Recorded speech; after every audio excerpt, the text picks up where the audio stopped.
words was quite a shock to Stanley. After all, he knew for certain, beyond a doubt, that this was in fact a dream. Did the voice not see him float and make the magical stars just a moment ago? How else would the voice explain all that? This voice was a part of himself too. Surely, if he could just... He would prove it. He would prove that he was in control, that this was a dream.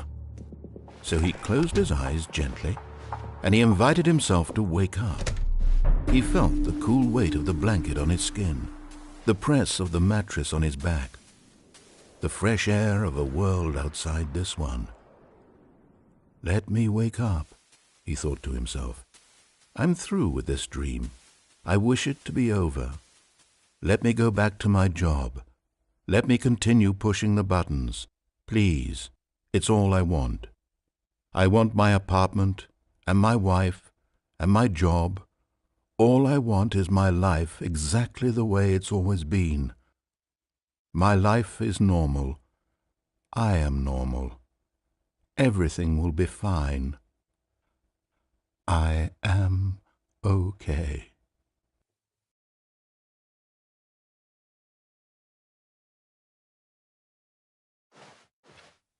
Stanley began screaming. Please, someone, wake me up. My name is Stanley. I have a boss. I have an office. I am real. Please, just someone tell me I am real. I must be real. I must be. Can anyone hear my voice? Who am I? Who am I? And everything went black.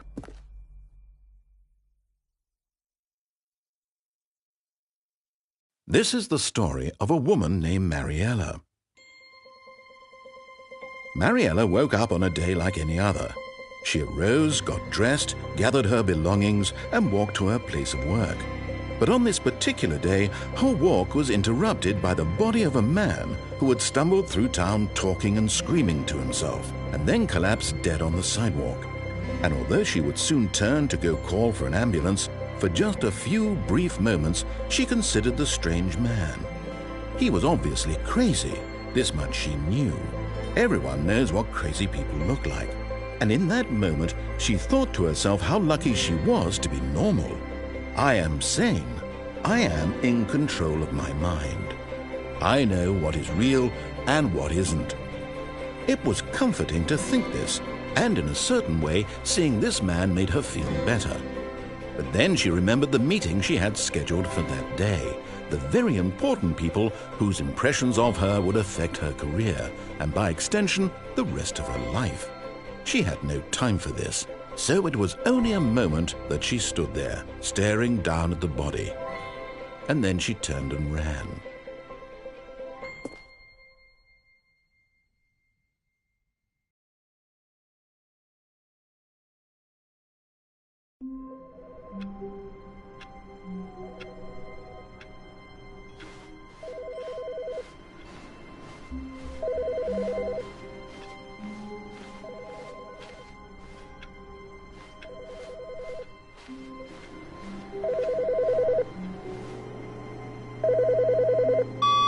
Good morning. Thank you for contacting the Future Happiness Foundation. We are confirming your shipment of 1,327 cardboard boxes to your place of work. Can you verify that this is correct?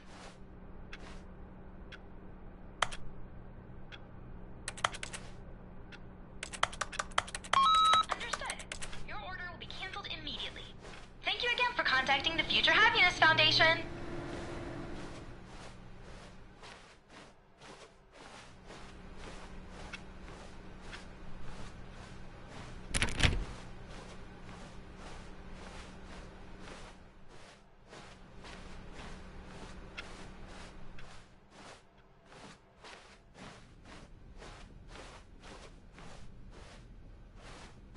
When Stanley came to a set of 2 open doors, he entered the door on his left.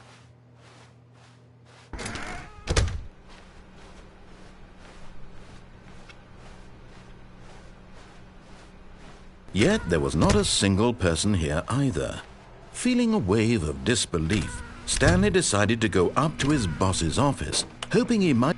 Stanley stepped into the broom closet, but there was nothing here, so he turned around and got back on track.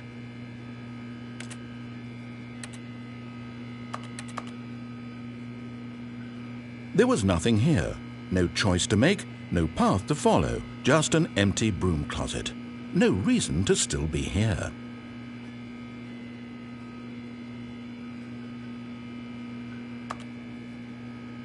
It was baffling that Stanley was still just sitting in the broom closet. He wasn't even doing anything. At least if there was something to interact with, he'd be justified in some way. As it is, he's literally just standing there doing sweet FA.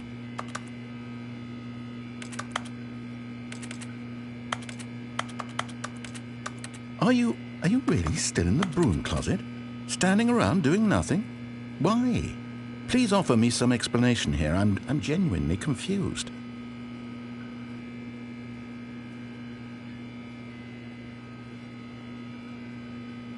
You do realize there's no choice or anything in here, right? If I'd said Stanley walked past the broom closet, at least you would have had a reason for exploring it to find out. But it didn't even occur to me because literally this closet is of absolutely no significance to the story whatsoever. I never would have thought to mention it.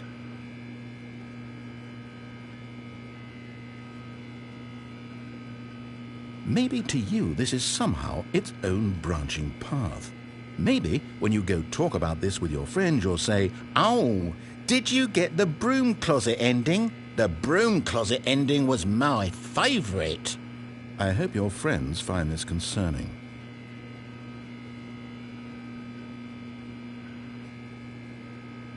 Stanley was fat and ugly and really stupid.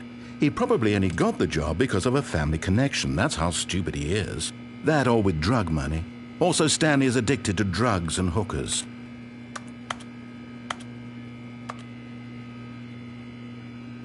Well, I've come to a very definite conclusion about what's going on right now. You're dead.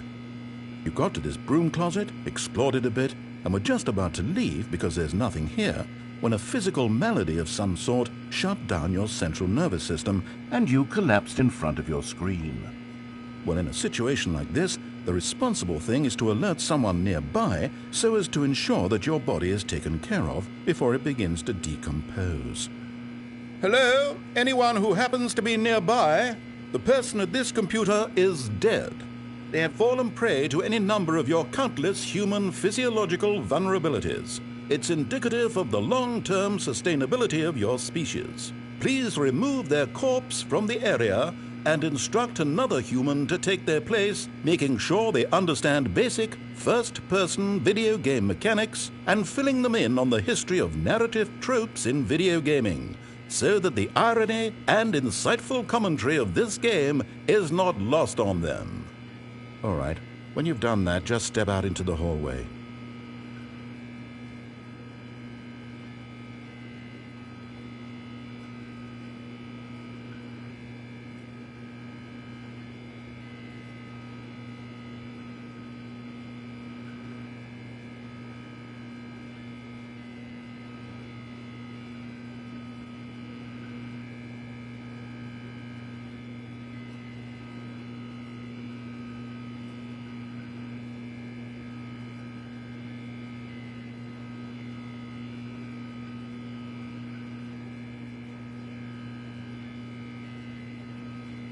Ah, second player. It's good to have you on board. Coming to a staircase, Stanley walked upstairs to his boss's office.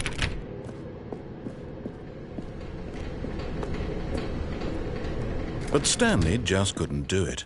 He considered the possibility of facing his boss. Admitting he had left his post during work hours, he might be fired for that. And in such a competitive economy, why had he taken that risk? All because he believed everyone had vanished? His boss would think he was crazy. And then something occurred to Stanley. Maybe, he thought to himself, maybe I am crazy. All of my co-workers blinking mysteriously out of existence in a single moment for no reason at all? None of it made any logical sense. And as Stanley pondered this, he began to make other strange observations. For example, why couldn't he see his feet when he looked down? Why did doors close automatically behind him wherever he went? And for that matter, these rooms were starting to look pretty familiar. Were they simply repeating? No, Stanley said to himself, this is all too strange. This can't be real. And at last he came to the conclusion that had been on the tip of his tongue. He just hadn't found the words for it. "I'm dreaming!" he yelled. "This is all a dream." Oh, what a relief Stanley felt to have finally found an answer, an explanation. His co-workers weren't actually gone. He wasn't going to lose his job. He wasn't crazy after all. And he thought to himself, I suppose I'll wake up soon. I'll have to go back to my boring real-life job pushing buttons. I may as well enjoy this while I'm still lucid.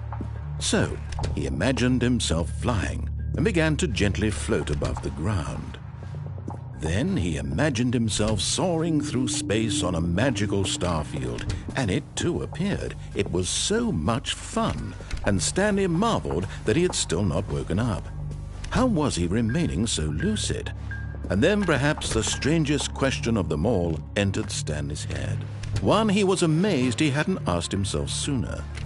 Why is there a voice in my head dictating everything that I'm doing and thinking? Now the voice was describing itself being considered by Stanley, who found it particularly strange. I'm dreaming about a voice describing me, thinking about how it's describing my thoughts, he thought.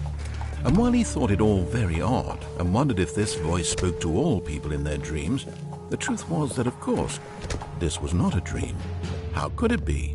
Was Stanley simply deceiving himself, believing that if he's asleep he doesn't have to take responsibility for himself? Stanley is as awake right now as he's ever been in his life. Now, hearing the voice speak these words was quite a shock to Stanley. After all, he knew for certain, beyond a doubt, that this was in fact a dream. Did the voice not see him float and make the magical stars just a moment ago? How else would the voice explain all that? This voice was a part of himself too. Surely, if he could just... He would prove it. He would prove that he was in control, that this was a dream. So he closed his eyes gently, and he invited himself to wake up. He felt the cool weight of the blanket on his skin, the press of the mattress on his back, the fresh air of a world outside this one. Let me wake up, he thought to himself. I'm through with this dream. I wish it to be over. Let me go back to my job. Let me continue pushing the buttons. Please, it's all I want. I want my apartment, and my wife, and my job. All I want is my life exactly the way it's always been. My life is normal. I am normal. Everything will be fine. I am okay.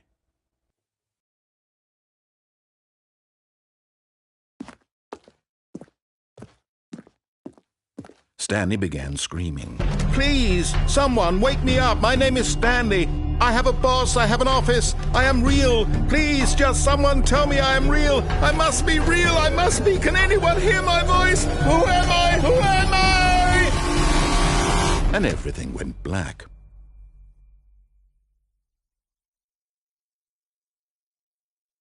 This is the story of a woman named Mariella.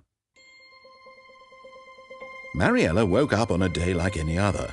She arose, got dressed, gathered her belongings, and walked to her place of work.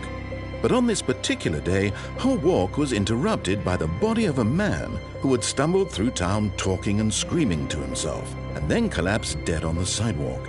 And although she would soon turn to go call for an ambulance, for just a few brief moments she considered the strange man. He was obviously crazy. This much she knew. Everyone knows what crazy people look like. And in that moment, she thought to herself how lucky she was to be normal. I am sane. I am in control of my mind. I know what is real and what isn't. It was comforting to think this, and in a certain way, seeing this man made her feel better.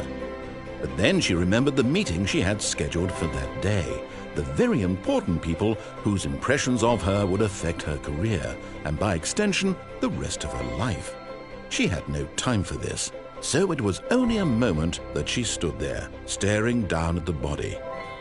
And then she turned and ran.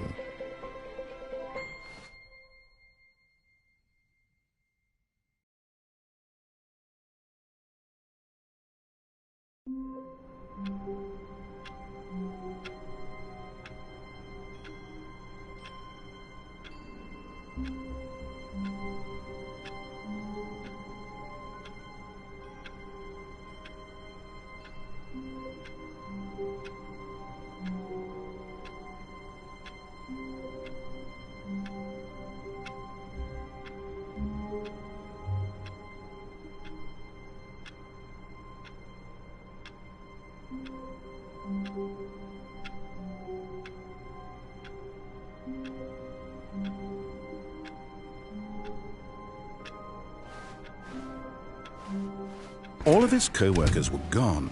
What could it mean? Stanley decided to go to the meeting room. Perhaps he had simply missed a memo. No matter how hard Stanley looked, he couldn't find a trace of his co-workers.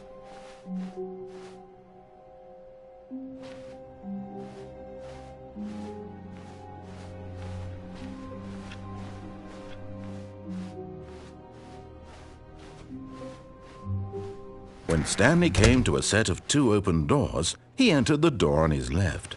This was not the correct way to the meeting room, and Stanley knew it perfectly well. Perhaps he wanted to stop by the employee lounge first, just to admire it. Standing now in this incredible room, Stanley for the first time, but eager to get back to business, Stanley took the first open door on his left.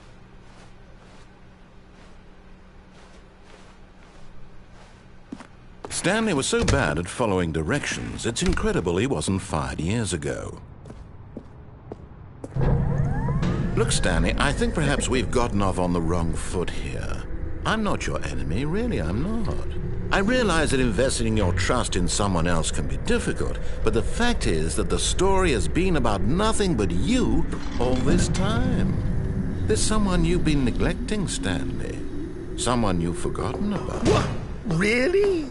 I was in the middle of something. Do you have zero consideration for others? Are you that convinced that I want something bad to happen to you? Why, I don't know how to convince you of this, but I really do want to help you, to show you something beautiful. Look, let me prove it. Let me prove that I'm on your side. Give me a chance. Now listen carefully, this is important. Stanley walked through the red door. Aha! Perhaps you misunderstood. Stanley walked through the red door.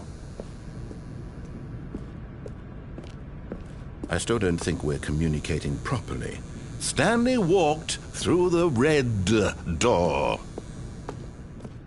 All right, fine. Go ahead, Stanley. You want to know so badly what's out there? You want to find out what lies at the end of this road you've chosen? Well, don't let me stop you. You see? There's nothing here. I haven't even finished building this section of the map, because you were never supposed to be here in the first place. Broken rooms, exposed developer textures. Is this what you had wanted? Was it worth ruining the entire story I had written out specifically for you? Do you not think I put a lot of time into that? Because I did. And in the end, it was all for nothing, because this is what you wanted to see. Help me here, Stanley. Help elucidate these strange and unknowable desires of yours. What would have made this game better? What did you want to see? Vehicles? Skill trees? Work with me. You've given me absolutely nothing so far. Tell you what, let me take a stab in the dark at a new design, and you can give me some feedback. There we go. A third option. This already feels leaps ahead of where we were before. Go ahead, Stanley. Take it for a spin. Okay, I'm going to stop you there. Now, tell me about your experience with this new version. Would you say that the game benefited from allowing you more choices? Feel free to be honest. I'm looking for some real critical feedback here.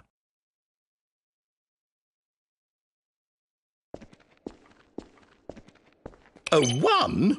I mean, I can understand if you had reservations, you saw ways the game could be improved to more fully express itself mechanically and artistically, but a 1? That's not even helpful. What am I supposed to do with that? But I guess it isn't my place to judge. Here, based on the data from your previous playthrough, I've compiled a new version. And to be perfectly candid, I think I've knocked it out of the park with this one. Let's take a look.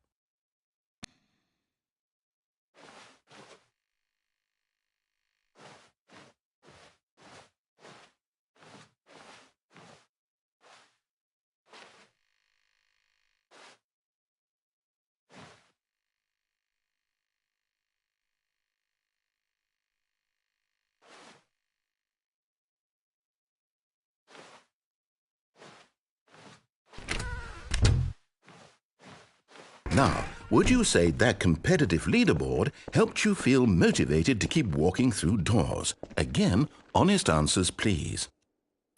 Hey, I nearly forgot. I've got a prototype of a new game I've been working on, and now would be a lovely opportunity to give it some playtesting. You wouldn't mind taking a look at it, would you? Perfect. Let me boot it up. In this game, the baby crawls left towards danger. You click the button to move him back to the right, and if he reaches the fire, you fail. It's a very meaningful game, all about the desperation and tedium of endlessly confronting the demands of family life. I think the art world will really take notice. But of course, the message of the game only becomes clear once you've been playing it for about 4 hours. So why don't you give it 4 hours of play to make sure it's effective? Be sure to keep notes on your experience.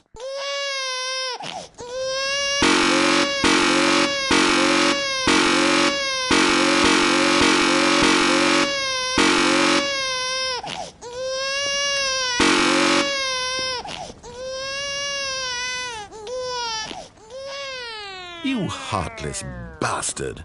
Did you do it because you hate babies or purely to spite me? Because if it's the latter, well, I don't know what to do. I'm completely out of ideas. I can't think of a single thing that might improve the experience for me. I'm not even going to try. I'm out. I'm done.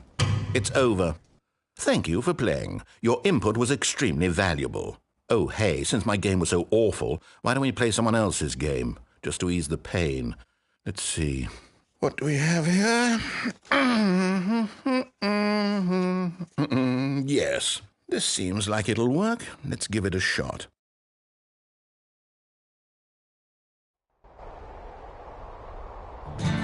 Aha! Fascinating. What do you think this game is about, Stanley? What's our backstory? What is our motivation? Well, it seems obvious to me that you are meant to play as a creepy man spying on innocent civilians below you from up high in your creep tower, perhaps for some sort of twisted erotic purpose. Yes, that must be it. What a fascinating venture into the experience of total mental depravity. So far, I love everything about this game, Stanley. And it seems there's even more. Come, let's venture outward and see what else is out there.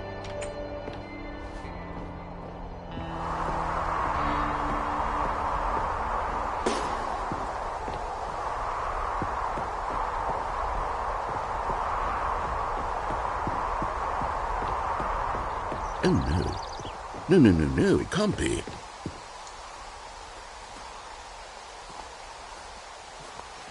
It is. It's an open world game. Good God, quickly, block it off. Oh, thank goodness, Stanley. What a close call.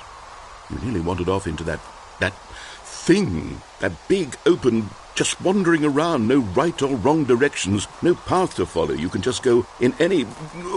Oh, thank heavens we avoided it. We're out of the woods now, Stanley. Okay, I'm going to get us out of here. Let's find another game. Preferably something with walls. Something with nice, big, insurmountable walls. Okay, I think this will be just the thing.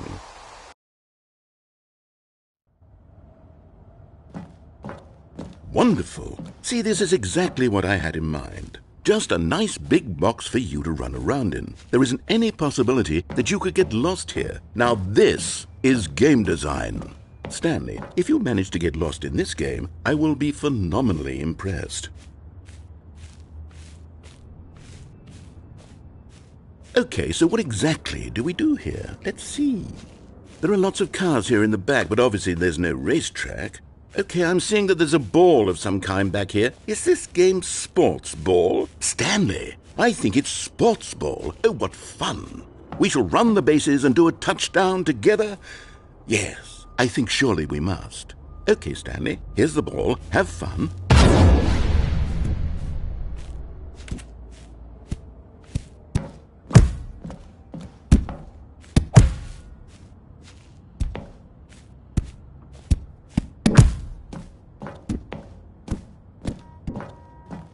Are you doing it? Are you winning? Is this fun? Is it better than my miserable little story that I worked so hard on? Stanley, I have a thought, and I realize I'm not a sportsologist, but if one ball generates a certain amount of raw adrenal pleasure, then surely multiple balls makes for an even more euphoric sports experience. I'm going to try it out. Here comes another ball.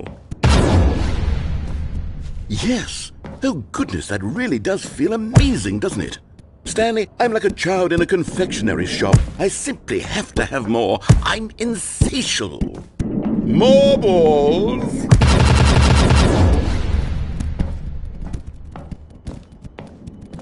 Hold on. What are you doing?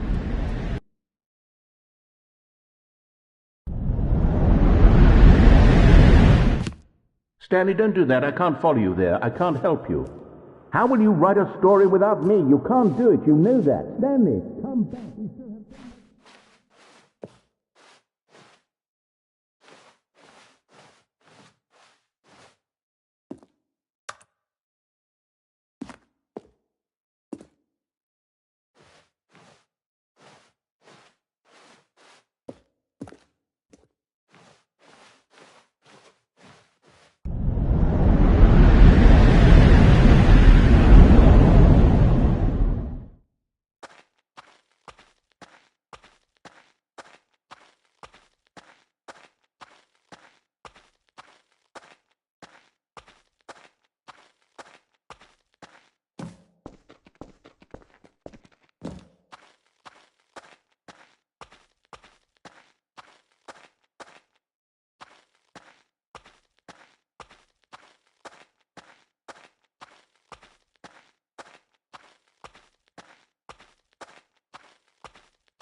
I wonder what he found.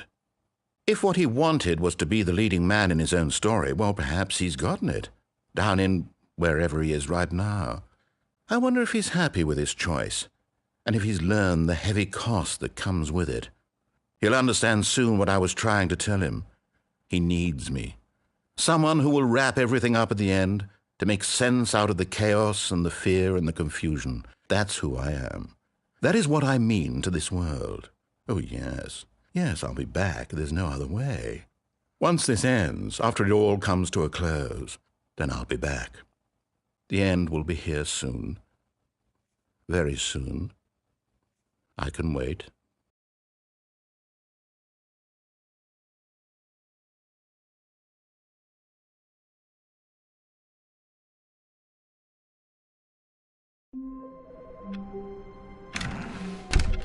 But Stanley simply couldn't handle the pressure. What if he had to make a decision? What if a crucial outcome fell under his responsibility? He had never been trained for that. No. This couldn't go any way except badly. The thing to do now, Stanley thought to himself, is to wait. Nothing will hurt me. Nothing will break me. In here I can be happy forever. I will be happy. Stanley waited. Hours passed, then days. Had years gone by? He no longer had the ability to tell. But the one thing he knew for sure, beyond any doubt, was that if he waited long enough, the answers would come. Eventually, someday, they would arrive. Soon, very soon now, this will end. He will be spoken to. He will be told what to do. Now it's just a little bit closer. Now it's even closer. Here it comes.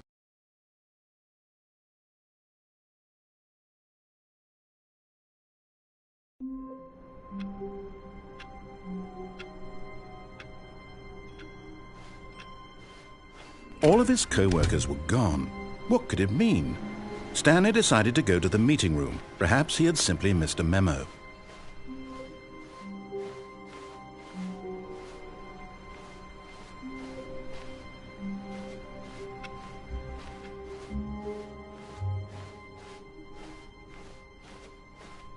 When Stanley came to a set of 2 open doors, he entered the door on his left.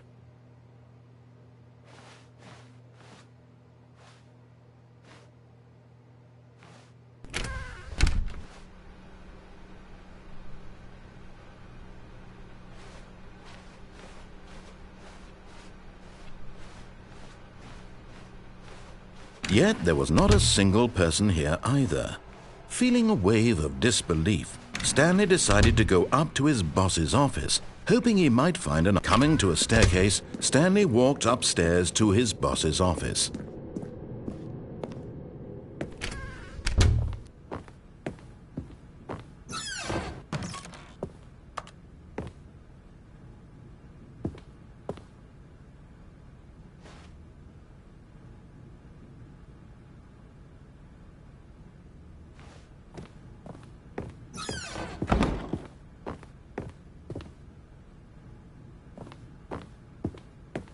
Stepping into his manager's office, Stanley was once again stunned to discover not an indication of any human life. Shocked, unraveled, Stanley wondered in disbelief who orchestrated this, what dark secret was being held from him. What he could not have known was that the keypad behind the boss's desk guarded the terrible truth that his boss had been keeping from him, and so the boss had assigned it an extra secret PIN number, 2845. But of course, Stanley couldn't possibly have known this.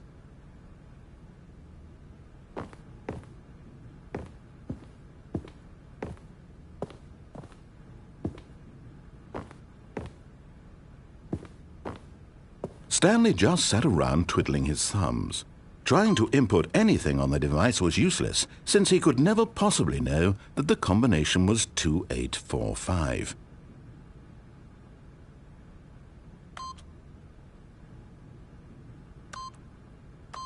Yet incredibly, by simply pushing random buttons on the keypad, Stanley happened to input the correct code by sheer luck. Amazing! He stepped into the newly opened passageway.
Descending deeper into the building, Stanley realized he felt a bit peculiar. It was a stirring of emotion in his chest, as though he felt more free to think for himself, to question the nature of his job. Why did he feel this now, when for years it had never occurred to him? This question would not go unanswered for long.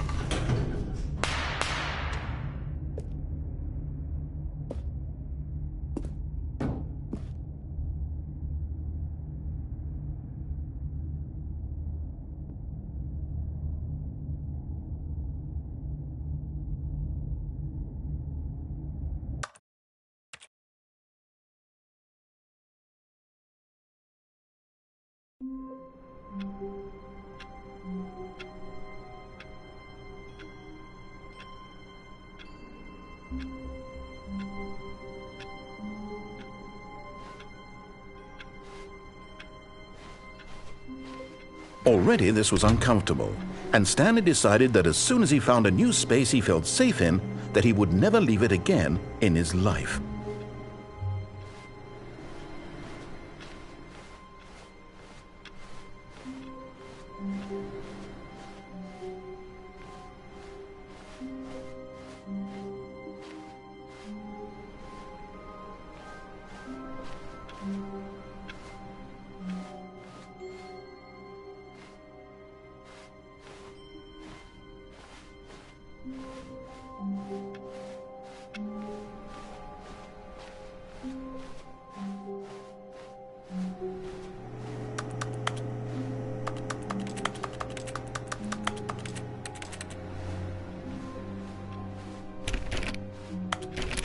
Oh, please.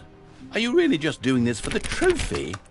Click a door 5 times? Is that all you think a trophy is worth? No. I can't just give these merits away for such little effort. A measly 5 clicks.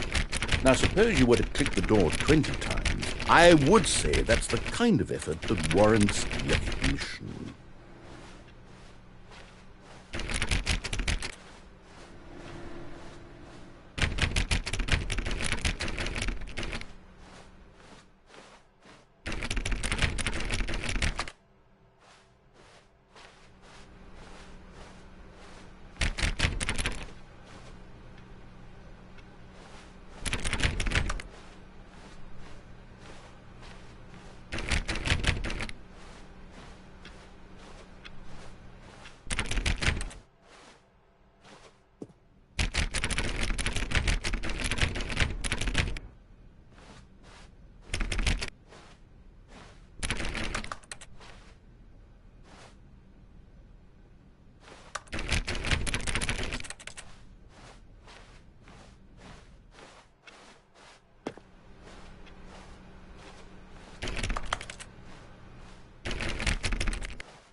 I have to say, I'm still not feeling the satisfaction of witnessing true effort for a noble cause. Perhaps 50 clicks will do it. Yes, almost certainly 50 clicks.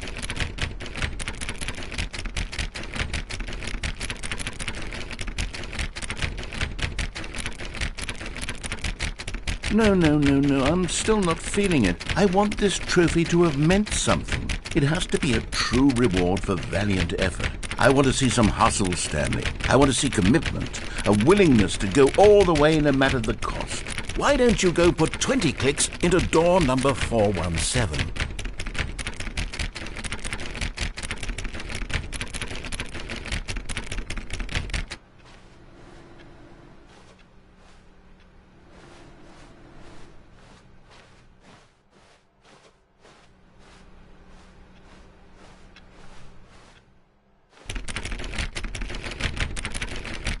Oh, great. Now, go click a few times on door 437.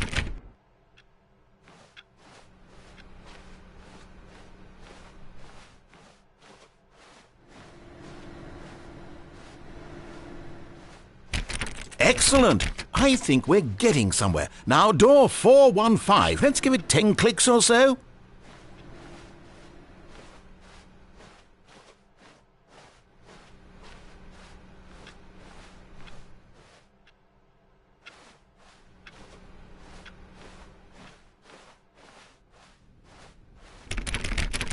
Now, back to door number 437.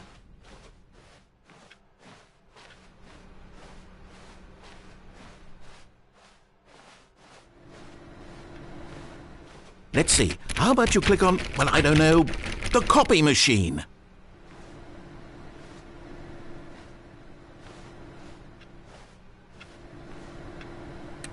All right, back to room 417. I'm really feeling it now. I think we're getting somewhere.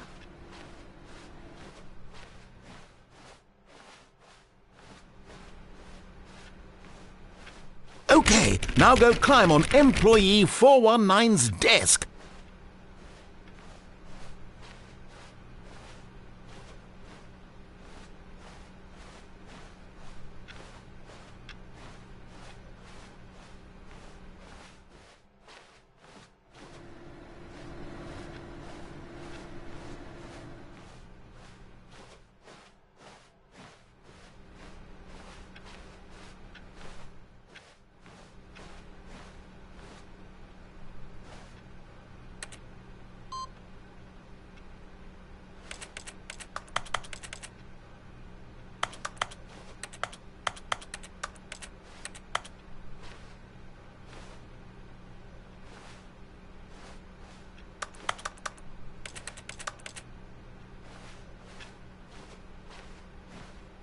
Yes! This is great! You're putting it all on the line, Stanley. I like that. All right, let's keep it up. Go give me a few clicks on door 416.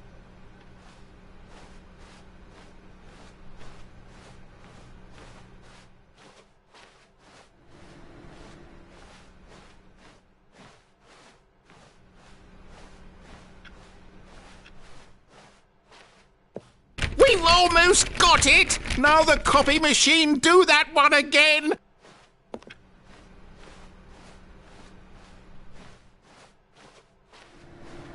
Finish it off, Stanley! 5 clicks on door 430!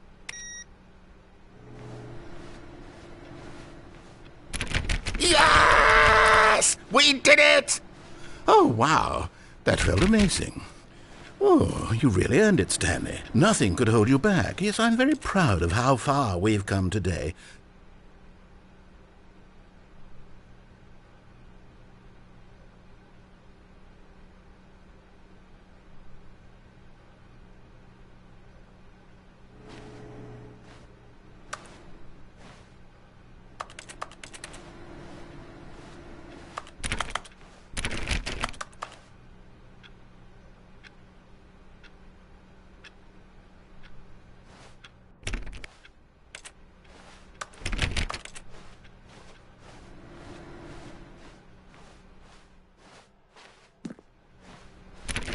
Stanley clicked on literally every single door in the office because he doesn't pick up well on cues from his environment.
that example you gave us, are you speaking? Does it work from like, does it still work? Do you feel what you like going at that the same thing? Or does it have to be You know what?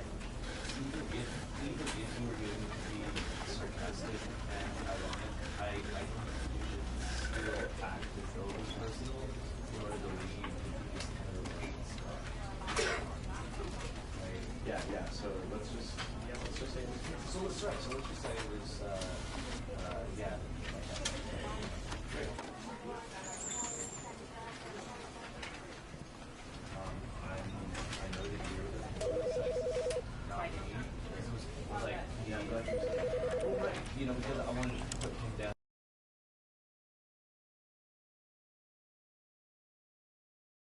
This is the story of a man named Stanley. Stanley worked for a company in a big building where he was employee number 427. Employee number 427's job was simple. He sat at his desk in room 427 and he pushed buttons on a keyboard. Orders came to him through a monitor on his desk, telling him what buttons to push, how long to push them, and in what order. This is what employee 427 did every day of every month of every year.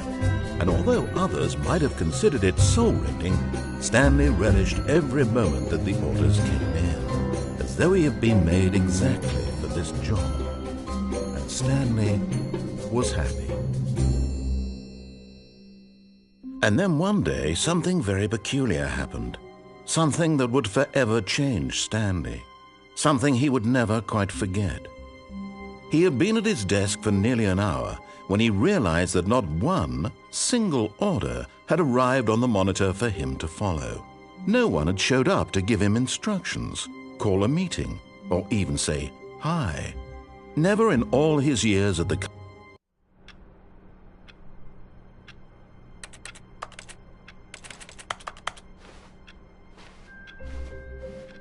All of his co-workers were gone.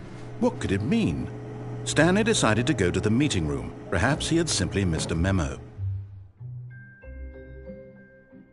At first, Stanley assumed he'd broken the map until he heard this narration and realized it was part of the game's design all along. He then praised the game for its insightful and witty commentary into the nature of video game structure and its examination of structural narrative tropes. So, now that you're here, what do you think? Isn't this a fun and unique place to be? Why don't we take a minute just to drink it all in? Okay, I'm over it now. What do you think? Are you sick of this gag yet?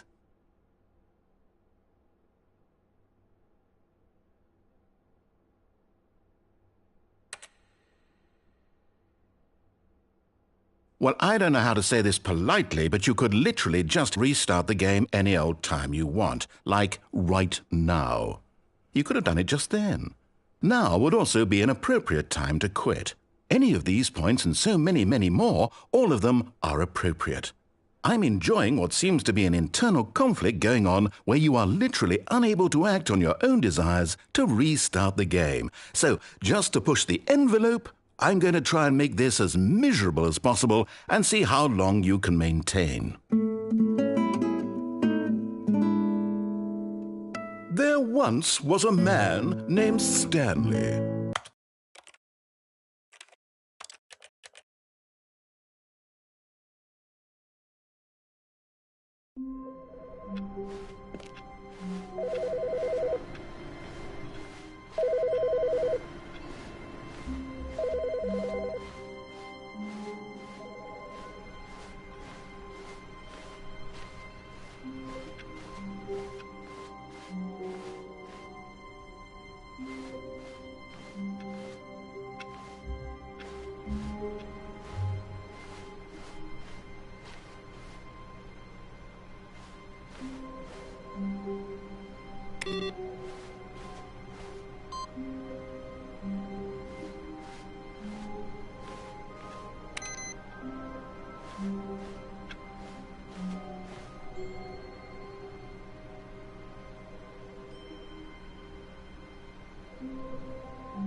recorded message scheduled either by you or a person in your place of work.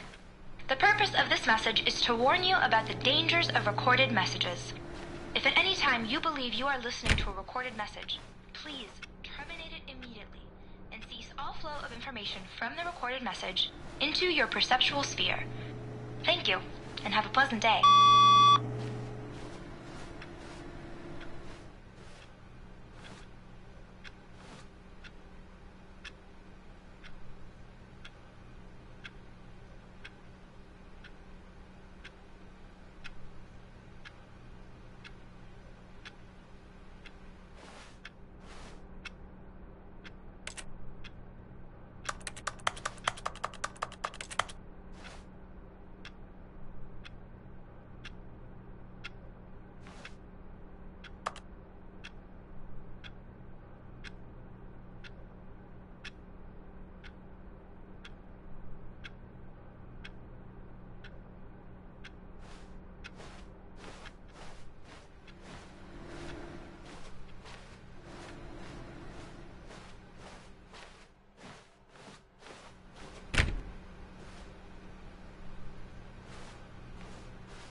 When Stanley came to a set of 2 open doors, he entered the door on his left.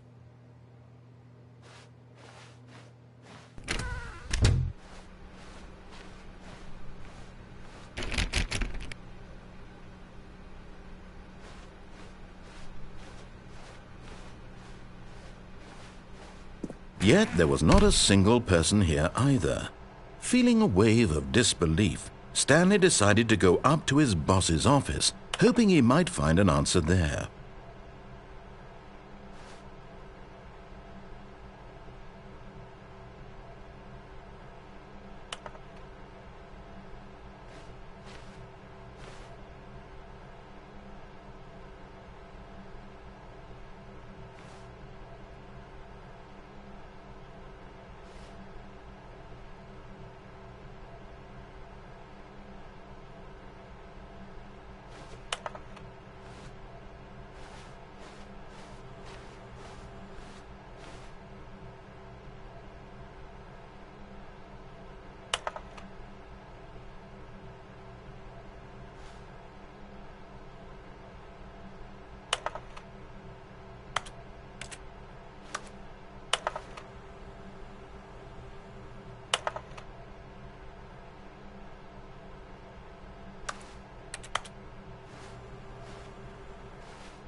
Coming to a staircase, Stanley walked upstairs to his boss's office.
Stepping into his manager's office, Stanley was once again stunned to discover not an indication of any human life.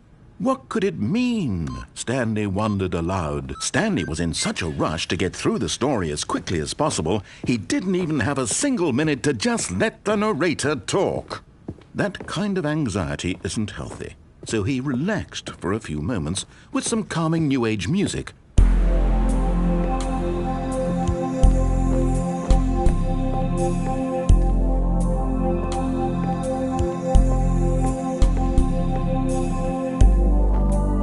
Feeling soothed and rejuvenated, Stanley calmly walked forward into the opened passageway.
Stanley walked straight ahead through the large door that read Mind Control Facility.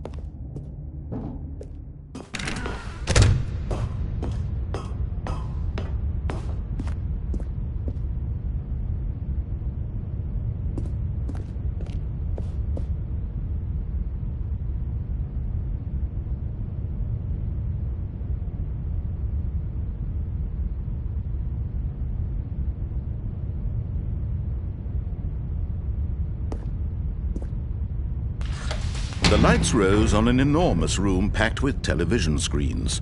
What horrible secret did this place hold? Stanley thought to himself. Did he have the strength to find out?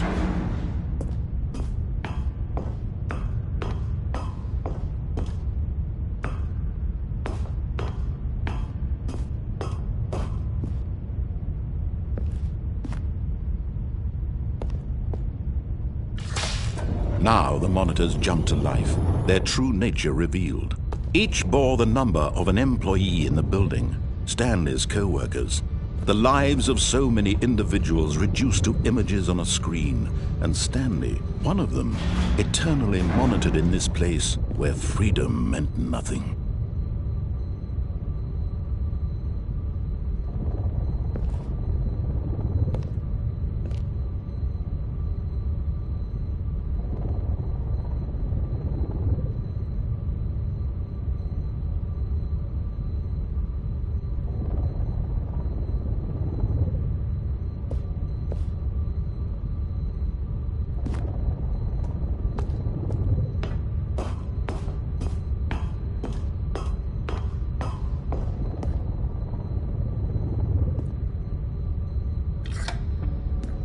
This mind control facility, it was too horrible to believe. It couldn't be true. Had Stanley really been under someone's control all this time? Was this the only reason he was happy with his boring job? That his emotions had been manipulated to accept it blindly?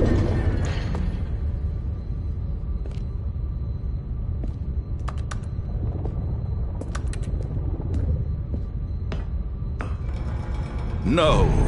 He refused to believe it. He couldn't accept it. His own life in someone else's control? Never! It was unthinkable. Wasn't it? Was it even possible? Had he truly spent his entire life utterly blind to the world? But here was the proof, the heart of the operation. Controls labeled with emotions, happy or sad or content. Walking, eating, working, all of it monitored and commanded from this very place. And as the cold reality of his past began to sink in, Stanley decided that this machinery would never again exert its terrible power over another human life. For he would dismantle the controls once and for all.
And when at last he found the source of the room's power, he knew it was his duty, his obligation, to put an end to this horrible place and to everything it stood for.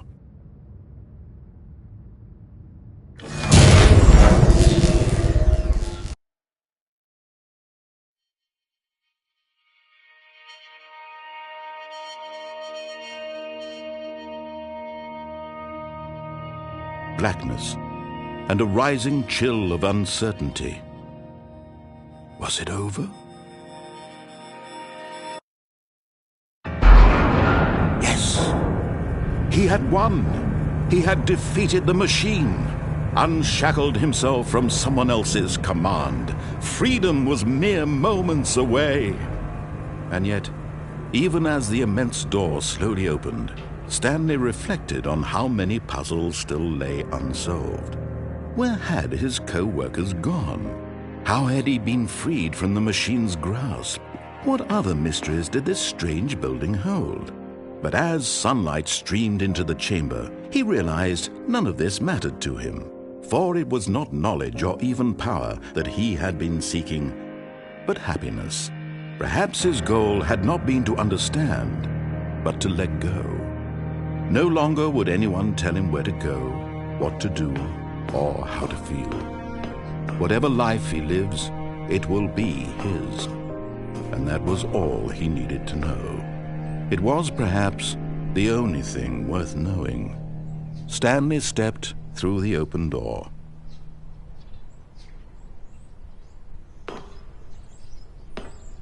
Stanley felt the cool breeze upon his skin, the feeling of liberation, the immense possibility of the new path before him.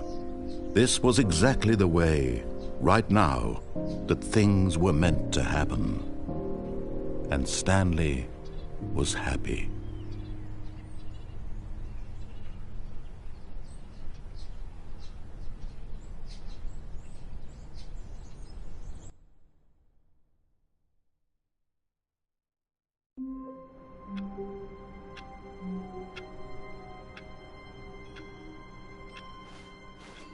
All of his co-workers were gone.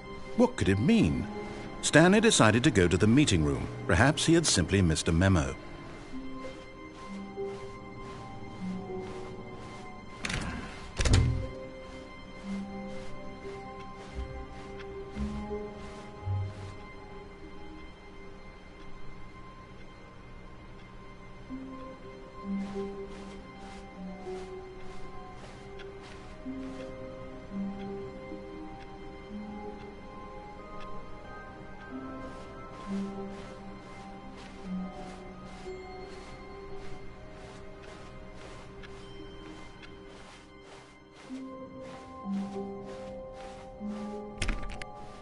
When Stanley came to a set of 2 open doors, he entered the door on his left.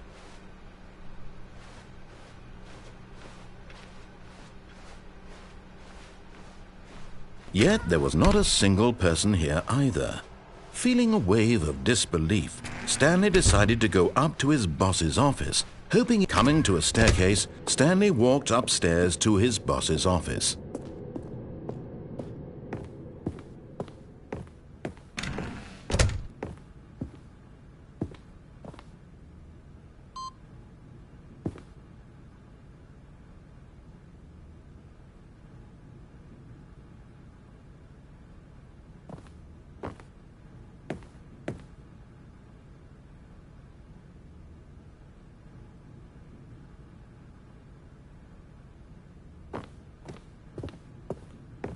Okay, I think we all know the drill by now. Blah, blah, blah. Dark secrets, the keypad. Stanley pushes some buttons. Oh, hey, look, it's a new passageway. Quelle surprise.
Stanley walked straight ahead through the large door that read Mind Control Facility.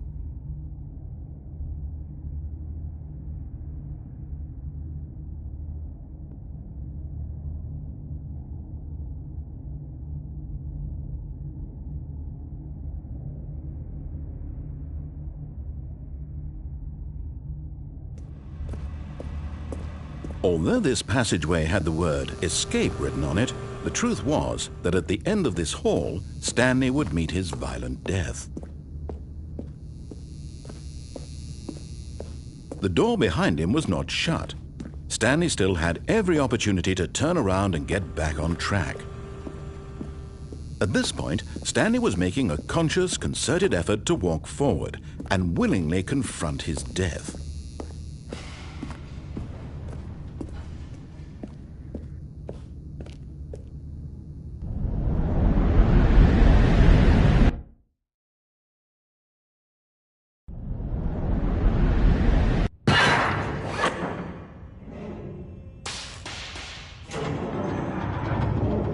As the machine whirred into motion and Stanley was inched closer and closer to his demise, he reflected that his life had been of no consequence whatsoever. Stanley can't see the bigger picture. He doesn't know the real story, trapped forever in his narrow vision of what this world is. Perhaps his death was of no great loss, like plucking the eyeballs from a blind man. And so he resigned and willingly accepted this violent end to his brief and shallow life. Farewell, Stanley.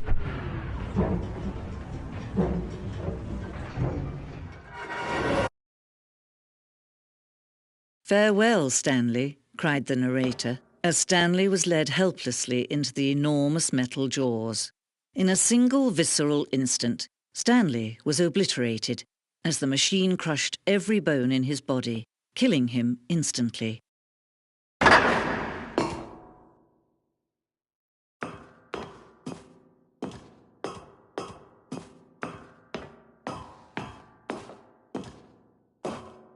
And yet it would be just a few minutes before Stanley would restart the game, back in his office, as alive as ever.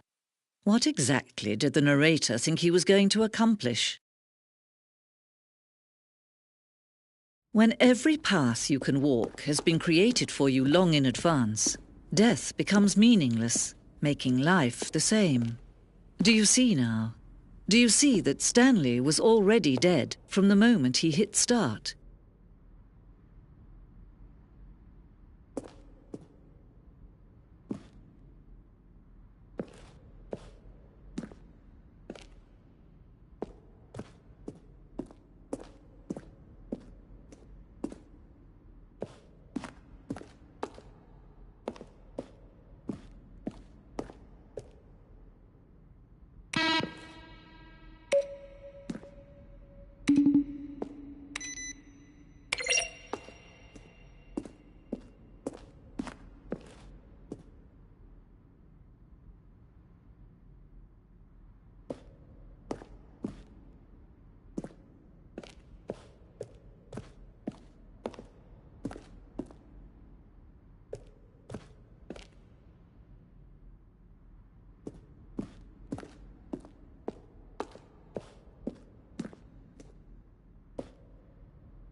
Stanley jumped in the river. Then he pushed the number 4.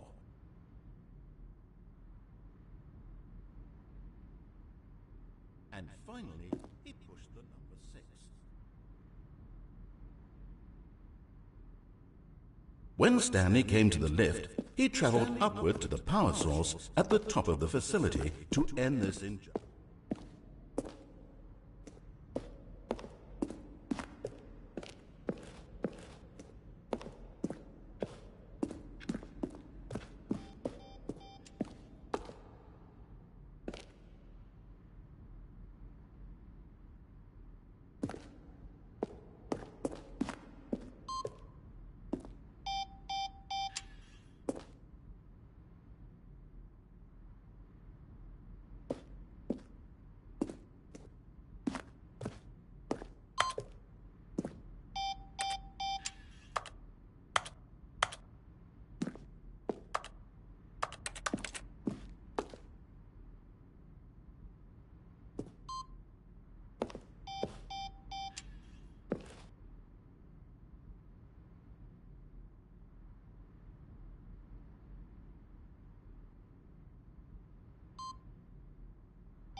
Oh, look at these two. How they wish to destroy one another. How they wish to control one another. How they both wish to be free.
Can you see?